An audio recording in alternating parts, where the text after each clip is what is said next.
Abdou Fati secrétaire général national du CELS authentique membre du G7. nga di wax rek ñun tey syndicat yi nga xam ni mooy SYENS syndicat inspecteurs yi UDEN CELS authentique ak SNELAS FC bu arabophone yi ñoo woo tey sunuy camarades wax leen lan moo tax ñu tardé dem grève ak lan moo tax ànduñoo ak ñeneen ñi ak lan moo tax jubóowuñoo gouvernement bi li tax ñu tardé dem grève ñun dafa fekk rek balaa ngay dem grève war nga xam looy dem grève dégg coow li xam lu waral coow li gën li waral coow li mooy système de rémunération corps des administrateurs lan la ñuy def ci biir bañ ko waxtaan ak sunu yeneen camarades ñaari camarades yi ñoom li ñu gis mooy ay professeurs la ñu gis ñun nag dañu am lu ñu naan regard holistique ñëpp la ñu gis mooy ki nekk préscolaire ba ki nekk inspecteur d'académie ñu jël leen yëpp en charge bañ ko defee ñu mu nekk liggéey bu rafet gouvernement bi wooñu ñun dañu génnee sunu document teg ko ci table bi gouvernement bi nag defal ñu ay proposition nañu de seen point indiciaire depuis 11 ans kenn yokk ko naa ko yokk 5% ñu ne ko dafa tuuti seen indemnité d'enseignement naa ko yokk de 10% ñu ne ko dafa tuuti ñun 80% la ñu bëgg seen IRD naa si yokk 25000 ba pare def ko 12000 ñu ne ko waaw 12000 ñaari at wax dëgg yàlla waaw loolu tuuti na ñun lii la ñu proposé ba pare ne leen nag am na ñoo leen fàtte ba pare ne leen seen document bi tamit dafa am yoo xam ni méngoowul waaw gouvernement bi nag avoué ñu ni waaw wax ngeen dëgg am na yoo xam ne méngoowul léegi ñun dañuy dem liggéey ko yéen tamit ngeen indi seen document jox ñu ko ñu xool samedi daje suñu dajee xëy na ñu daje waaw ñun nag wax nañ leen ñoom nañu bàyyi xel impôts yi nañu bàyyi xel ñu relever yenn yi sinon ñun ba ñu defee simulation ak 69 milliards yi ñuy wax yëpp enseignant bu nekk amu si fukki junni waaw ça moom enseignant yi ak nguur gi ndax bu yéen a ngi bàyyi xel lor bi ngeen di lor xale yi waaw ñu ngi bàyyi xel lor bu ñuy lor xale yi parce que man mii di wax ak yéen samay doom ñu ngi école publique Ndiaye Lo dañuy xëy ñëw duñuy jàng wante également di wax nii rek wax dëgg yàlla tamit su problème amee na ñëpp wax dëgg toog nañu ñetti at bougé wuñu gouvernement bi li mu war a diggoog ñun yëpp defu ko ñu alerté ko mu bañ ba pare ñu toog mu yokkal ñeneen si suuf mais ñu yëg ko ñun nag fii la ñu nekk ñii muy yokkal ñu diplôme yu ñu am dañu am ay maîtrise ñu am ay maîtrise am ay licence ñu am ko mënuñuy wax nag da ngeen bari moo tax duñ leen yokkal loolu teguñu ko fenn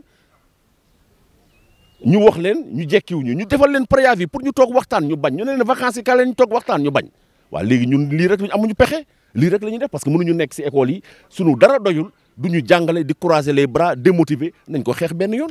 ndax yoon la itam ñi ngeen bloqué public bi dem di jàngale privé. waaw loolu moom du benn yoon ku ko def moom bokkoo ci syndicat ku ko def moom ñun ñu ngi koy fusiller avec la dernière minute ku ko def du yëfu gor.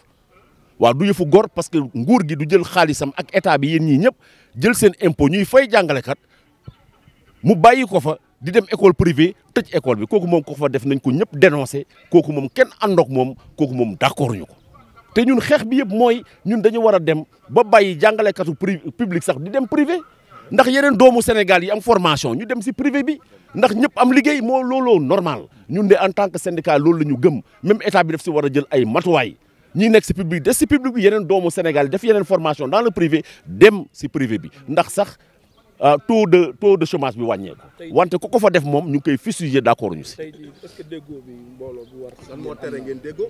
waaw lii tere ñu déggoo ay doxalin la principe la également ñun dañ ne ñun ñi njaboote bari na njabootewu ñu rek moyen secondaire mais dañu njaboote moyen secondaire njaboote inspecteurs yi njaboote élémentaire ba case des tout petits wante sunu camarades yële ñoom.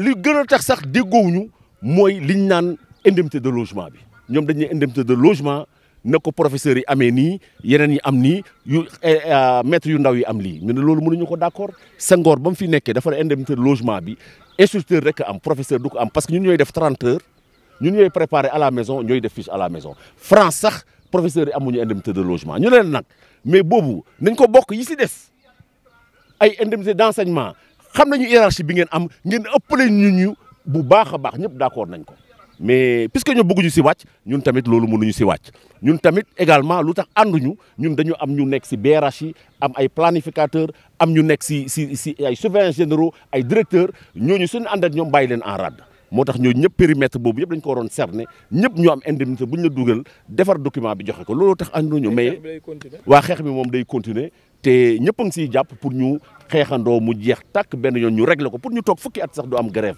mais il faut que gouvernement bi def ay jéego yu am solo bàyyi naxaate bi naan population bi 69 milliards lañ joxe en réalité suñu fayee ko du mat fukki junni bàyyi naxaate bi yëpp ñu jëlaat ko impôt loolu moom duñ ko nangu daaw naxoon nañu ko ci indemnité de logement bi mais bi yoon moom duñ ko nangu. Les organisations syndicales réunies autour du CELS authentique, de l'UDEN, du SNELAS FC et du SIENS ont tenu à clarifier notre position par rapport à cette conjoncture actuelle où l'État du Sénégal dit avoir injecté 69 milliards pour les enseignants et ne comprend pas notre attitude. C'est le moment de partager avec les camarades pour dire que les 69 milliards, à la limite, c'est de l'arnaque. Parce que naturellement, après calcul, au gain final, on ne se retrouve pas avec 50 000 francs. Tout le salaire, naturellement, est pris par les impôts. C'est inadmissible. Donc, il faudrait rétablir la vérité pour qu'effectivement, qu'on ne bluffe pas le Sénégalais, le contribuable, pour dire qu'on a mis l'argent du contribuable chez les enseignants et constater au finish que les enseignants n'ont pas 40 000 francs. C'est inadmissible. Au même moment, nos autres collègues des autres corps de la fonction publique peuvent nous payer ce que nous ne pouvons pas accepter du tout. Et personne ne nous dise la contrainte du nombre. Parce qu'au Sénégal, essayons de fermer l'école, de faire un Sénégal sans école. C'est pourquoi aujourd'hui les camarades sont décidés, déterminés avec nous pour que l'État fasse des efforts. Et l'exercice de ce matin, c'est que nos camarades nous disent quel est le seuil de satisfaction à atteindre pour qu'on ne puisse pas faire des va-et-vient parce que l'heure est grave. Donc on est en train de stabiliser sur le seuil, sur les propositions à titre d'exemple. L'État du Sénégal pour le relèvement de l'indice nous a proposé 60%, nous proposons 90%. Les camarades peuvent nous donner quel est le seuil à atteindre et quel est le niveau de satisfaction pour que si l'État bouge, qu'on puisse prendre la décision sur place, qu'on ne puisse pas revenir pour les demander leur avis. Les enfants ont le droit à l'éducation. Mais il faut le dire, nous, en tant qu'enseignants également, nous avons effectivement puisé sur la Constitution pour faire prévaloir certains droits. D'abord en déposant sur la table un préavis de grève. Qu'est-ce que l'État a fait? Le louvoiement, depuis 3 ans, on n'a pas bougé du petit doigt. Depuis 3 ans, on a alerté. Et aujourd'hui, on ne peut plus vivre avec ces salaires de misère-là. C'est pourquoi, contre le cœur meurtri, on est obligé de se battre. Entre le pire et le moindre mal, choisissons le moindre mal. Vous savez, le pire, ce qui se passe, les enseignants sont démotivés, sont dans les classes surpeuplées, ne font absolument rien, le niveau dégringole. Maintenant, réglons le moindre mal, au moins qu'on puisse améliorer leurs conditions de vie, qu'ils puissent être motivés et relever les défis. Nous avons pris la responsabilité pour demander à tous les enseignants qui officient public, qui officient dans le privé, c'est illégal. Ce n'est pas normal. Je profite de cette occasion-là pour le dénoncer avec la dernière énergie. C'est inadmissible. On ne peut pas quand même léser nos enfants. Moi qui vous parle, mes enfants sont à l'école publique. Et faire cours ailleurs, ce n'est pas conséquent, c'est inadmissible. Aux enseignants qu'ils sachent également, les jours qu'on n'a pas travaillé, naturellement, si vous ne travaillez pas, on ne fait pas. On en tire toutes les conséquences. Maintenant, c'est ça, notre position de principe. Nous condamnons les camarades qui officient dans le privé. Et nous nous battrons pour que ça cesse. L'État du Sénégal nous a proposé des panoplies d'augmentation. Augmentation, par exemple, de l'indemnité de recherche documentaire étalée sur 2 ans. Augmentation également de l'indice, du point indiciaire, sur 2 ans. Maintenant, ils nous demandent de tout faire pour aller vers un accord avant le mois de juin. Parce que vous savez, le mois de juin, c'est le LFR. Si on réussit à bâtir un consensus, ils peuvent dès le mois de juillet commencer à dérouler. Maintenant, la balle est peut-être dans notre camp pour qu'on puisse se décider. Si on trouve un consensus, on va discuter sur l'étalement. L'étalement, ils disent qu'ils sont prêts dès le mois de juillet qu'ils puissent commencer à dérouler la première tranche. C'est un constat, on ne peut pas le nier. Des camarades du moyen secondaire ont leur raison, sont partis en grève. Nous, au niveau des corps des inspecteurs des autres organisations syndicales, nous sommes allés ensemble, tout simplement pour une question de cohérence. Parce qu'il fallait qu'on s'entende sur le contenu que nous mettons dans le système de rémunération. Maintenant, on a constaté que les camarades du moyen ne mettent que les enseignants du moyen. Mais nous, notre syndicat est transversal.